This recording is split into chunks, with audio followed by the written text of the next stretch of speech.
पाहताय महाराष्ट्रातील सर्वात जलद news network Maharashtra police news 24। Ambegaon मध्ये थरारक घडामोडी, मध्यरात्री वृद्ध दाम्पत्यावर हल्ला, कोयत्याच्या धाकावर दागिने लंपास। पुणे जिल्ह्यातील आंबेगाव तालुक्यातून एक धक्कादायक घटना समोर आली आहे। दोन अज्ञात चोरट्यांनी मध्यरात्री एका 78 वर्षीय वृद्धाच्या घरात घुसून हल्ला करत जवळपास 1 लाखांचा ऐवज लंपास केलाय।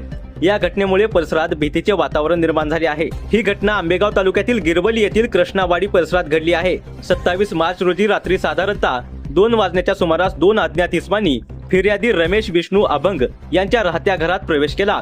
चोरट्यांनी घराच्या किचनच्या खिडकीखालील भिंत फोडून आत प्रवेश केला। त्यानंतर त्यांनी थेट घरातील वृद्ध दाम्पत्याला लक्ष्य केले। आरोपींनी फिर्यादी यांच्या पत्नीवर हल्ला करत तिच्या कानातील आणि गळ्यातील सोन्याचे दागिने जबरदस्तीने हिसकावून घेतले। यावेळी आरोपीने लोखंडी कोयत्याचा धाक दाखवत घरातील रोख रक्कम आणि इतर साहित्य देखील लंपास केले। यामध्ये सोन्याचे टॉप्स 30,000, सोन्याचे डोरले 60,000, रोख रक्कम 8,540, लोखंडी साहित्य 200, एकूण नुकसान 98,740 रुपये झाले आहे। या प्रकरणी घोडेगाव पोलीस स्टेशनमध्ये 2 अज्ञात आरोपी विरुद्ध भारतीय न्याय संहिता 2023 अंतर्गत विविध कलमानुसार गुन्हा दाखल करण्यात आलाय। सदर गुन्ह्याचा पुढील तपास पोलीस उपनिरीक्षक पवार करत असून आरोपीचा शोध सुरू आहे। दरम्यान या घटनेमुळे गिरवली परिसरात भीतीचे वातावरण पसरले असून नागरिकांकडून पोलिसांनी लवकरात लवकर आरोपींना अटक करावी अशी मागणी होत आहे। महाराष्ट्र पोलीस न्यूज 24 साठी महाराष्ट्र प्रतिनिधी पंकज सरोदे।